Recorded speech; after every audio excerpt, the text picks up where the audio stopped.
आज ही Doubtnut app download करें। Doubtnut पर होगा अब आपके सभी मैथ्स, केमिस्ट्री, फिजिक्स और बायोलॉजी डाउट्स का सफाया। बस अपने क्वेश्चन की फोटो खींचो, उसे क्रॉप करो और तुरंत वीडियो सोल्यूशन पाओ। Download now. Four identical resistances, each having value R, are arranged as shown in figure 5.39।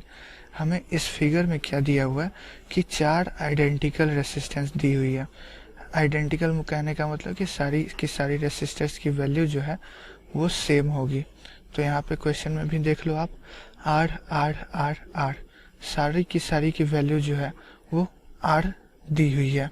तो हमें क्या बताना है इस क्वेश्चन में, find equivalent resistance between A and B। हमें इस पॉइंट A और इस पॉइंट B के बीच में इक्विवेलेंट रेसिस्टेंस बतानी है इस पूरे नेटवर्क का।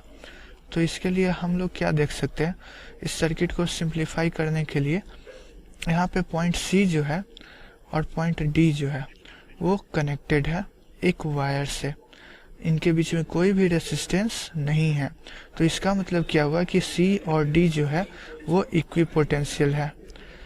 C and D are equipotential. ये हमारा इंफॉर्मेशन यहाँ से फिगर देख के पता चल रहा है। इसका मतलब C और D जो है एक ही पॉइंट कंसीडर कर सकते हैं हम लोग। तो अगर एक पॉइंट कंसीडर करेंगे तो हमारा सर्किट किस तरीके से रिड्यूस हो जाएगा। तो ये आप देखो, ये पॉइंट है हमारा E, यहाँ से एक रेसिस्टर है R और ये कनेक्ट हो गया C से, और यहाँ से भी एक रेसिस्टर है R और ये कनेक्ट हो गया D से। और D और C जो है वो एक ही पॉइंट है। क्यों एक पॉइंट का हमने कंसीडर किया, क्योंकि इक्विपोटेंशियल था C और D वाला पॉइंट। अब C और D से जो है एक रेसिस्टर कनेक्टेड है A तक, और C और D कुछ से भी कह लो आप, वहाँ से एक और रेसिस्टर कनेक्टेड है और उसकी वैल्यू R है और वो B से कनेक्टेड है। तो ये हमारा सर्किट कुछ इस तरीके का हो जाएगा, ये भी R और ये भी R। तो अब हमें A और B के बीच में इनफैक्ट निकालना है इक्विवेलेंट रेसिस्टेंस। तो ये हो जाएगा हमारा 2R। क्यों ऐसा हमने बोला, क्योंकि आप देख सकते हो कि C और D कनेक्टेड है, हमें A और B के बीच में इक्विवेलेंट निकालना है। आप गौर से देखो, C और E के बीच में जो नेटवर्क है उसमें कोई बैटरी वगैरह नहीं लगी हुई है। मतलब क्या हुआ कि इस वाले नेटवर्क को हम लोग कुछ भी इग्नोर कर सकते हैं। मतलब कि अगर हम A और B के बीच में इक्विवेलेंट रेसिस्टेंस निकालना चाहते हैं तो हम लोग क्या करेंगे कि A और B के बीच में एक बैटरी लेंगे, उससे फिर एमीटर लगाएंगे। प्रैक्टिकली मैं बात कर रहा हूँ, ठीक है। उसका बैटरी का कुछ EMF होगा, पोटेंशियल डिफरेंस, वो हमें पता होगा। फिर देखेंगे कि ब्रांच में कितनी करंट है, एमीटर से मेजर करेंगे और फिर हम लोग डिवाइड कर लेंगे, V/I कर लेंगे। ये प्रॉपर प्रैक्टिकल मेथड होता है, ठीक है। अब यहाँ पे आप देख सकते हो कि जब हम लोग बैटरी लगाएंगे और वो करंट फ्लो करेगा, तो यहाँ से A और B के बीच में जो एंट्री अगर इस तरीके से होती है करंट की, तो ये C पे जाके फिर यहाँ पे आ जाएगा। ये इस दोनों ब्रांच में से किसी में भी स्प्लिट नहीं होगा। ऐसा इसलिए हो रहा है क्योंकि ऊपर जाने का कोई मतलब ही नहीं बनता है।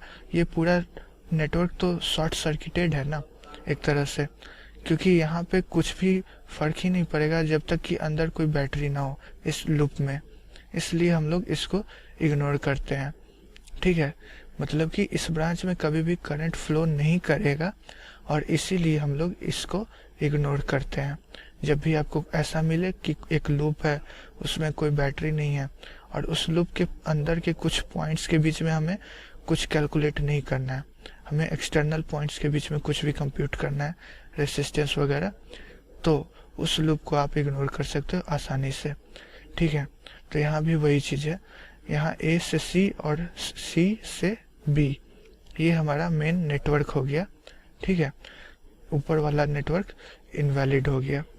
तो यहाँ से हमारा जो इक्विवेलेंट होगा वो क्या हो जाएगा, वो हो जाएगा R + R 2R।